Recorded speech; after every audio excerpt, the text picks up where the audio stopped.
If you eat right and do a certain things with your body, you can drop your sleep quota. I'm getting lazy and I'm sleeping, averaging somewhere around 4.5 hours now.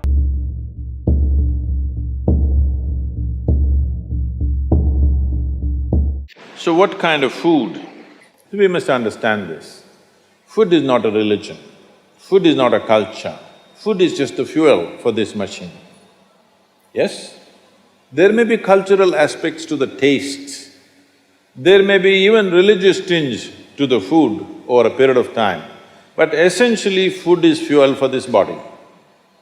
So with what kind of food will it function with minimum struggle within itself and maximum impact?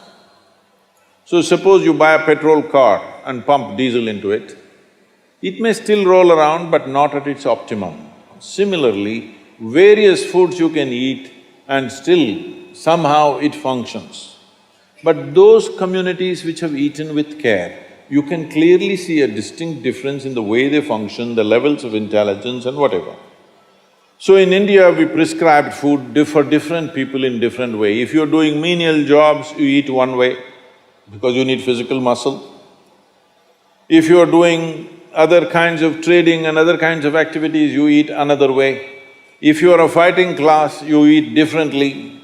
And now if you're into education, spiritual process and subtler aspects of life, then you eat differently. If you're in education, one of the greatest challenges is to stay focused on something. The goddamn textbook, I'm sorry. The wonderful textbook that is written for an average intelligence. It's a common prescription. It's not written for the brilliant student. It is written in a way that it's a common prescription, everybody gets it. But that textbook, how much effort it is taking for a whole lot of people? How they have to read it 10 times to get it?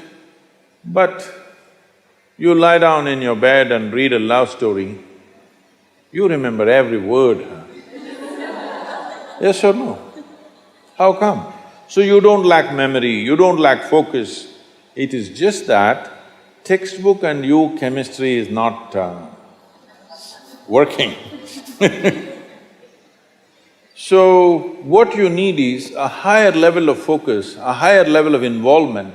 And another great enemy for a student is, because this textbook is such a tranquilizer, the moment you open it, go to cinema till 2 a.m. you're up, open the textbook at 9 o'clock, right there, you smash into it. So sleep is another big enemy. So what kind of food do you eat so there is no inertia in the body? In yogic way of seeing things, we are looking at tamas, rajas and sattva. Tamas means inertia, rajas means activity but no balance. Sattva means absolutely balanced kind of energy. When you're in education, you need a very balanced kind of energy because you have to focus on something which doesn't naturally interest you. It's not something with which your chemistry is gelling. If your chemistry is gelling, you are always focused on that one, isn't it? Here there's no chemistry, but you have to focus on that. For this you need a balance and a steady mind. For this you need to eat in a certain way. To put it very simply, food goes through your body through the alimentary canal. From your mouth to your anal outlet, there is a pipe. Through this it runs, going through various stages of digestive process. Many of you are biology people, right? So, it goes through the alimentary canal. Now it begins with the lip. Here, if you look at this, all the herbivores and carnivores. If you look at the animal kingdom, there are herbivores and carnivores are two main segments of animals in the world. One eats vegetable matter, another eats meat. If you look at the alimentary canal, the way it is built, between herbivores and carnivores, there's a distinct difference. Everything in the human being suggests that you are naturally a herbivore, but for the sake of survival, we became carnivores. If you look at the jaw movement, all the carnivorous animals have only cutting action. Herbivores have cutting and grinding action. There are molars, but carnivores don't have widespread molars, they have just incisors, canines, and everything looks like cutting teeth. So they do only this. All the herbivores do grinding. What do you have? Both. So you are supposed to chew your food. Why you are supposed to chew your food is you have enzymes in your saliva where if you take a little bit of raw rice and put it in your mouth just for a minute, you will see it turn sweet right here, because right here carbohydrate is being converted into sugar, right here. So if you eat properly, then we say about 30 to 50% of your digestion should happen in your mouth. So this part of the digestive system is expecting half-digested food or partially digested food. But right now the way we're eating is mostly we're putting not only undigested food, but partially destroyed food. So the amount of food that you need to get the same amount of energy has increased. You are eating much more food than what you should eat to generate that much of energy. Because of that, there is inertia in the body, because it has to process so much more food than what it should, there is inertia. Once there is inertia, your sleep quota increases. But if you eat right and do a certain things with your body, you see very effortlessly, within 3 to 4 weeks, you can drop your sleep quota anywhere between 2 to 3 hours.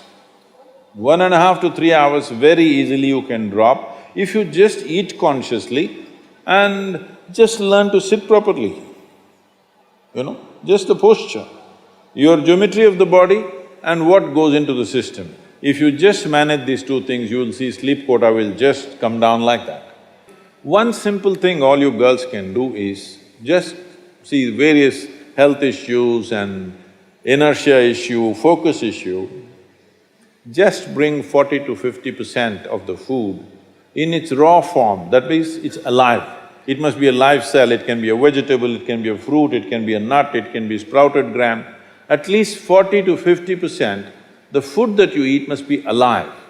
You eat dead food and you want to live, this is a little difficult thing to do, because you have to raise the dead now.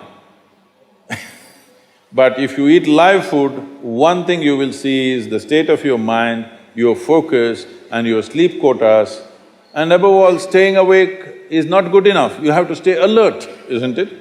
How alert you are, how focused you are, only to that extent everything yields to you in this world, isn't it so? What is the level of focus will determine whether the world yields to you or not, isn't it? And one more aspect of life, one more aspect of food is, when you consume something, it must be of a simple genetic code in the sense, it must be a very simple software. Vegetables, fruits, nuts, sprouts, they're very simple. More complicated means animal food becomes more and more complicated. Suppose you eat an animal which has some amount of emotion and a life of its own. Now the code in that, we were talking about this, your body is just an accumulation of memory, which means a certain software, isn't it? This is the most complex software. Human software is the most complex software on the planet of all the creatures. So if you eat an animal, particularly a mammal, if you eat, it has a similar kind of complexity, maybe not as complex as this, similar level of complexity because it has thought and emotion of its own. Now for you to break that code and integrate it into your system, you are not fully successful. So it will leave traces of certain qualities within you. You cannot break that code and make it a part of yours because it's a different and complex code. If you eat a leaf, a vegetable, a fruit, a nut or a sprout, this is much simpler. If you must eat non-vegetarian food, you must eat that which is furthest away from you. So generally, fish and water life is furthest away from you. So if you must eat non-vegetarian food, the best thing to eat is, you are on the coast. Fish is the best thing to eat that way.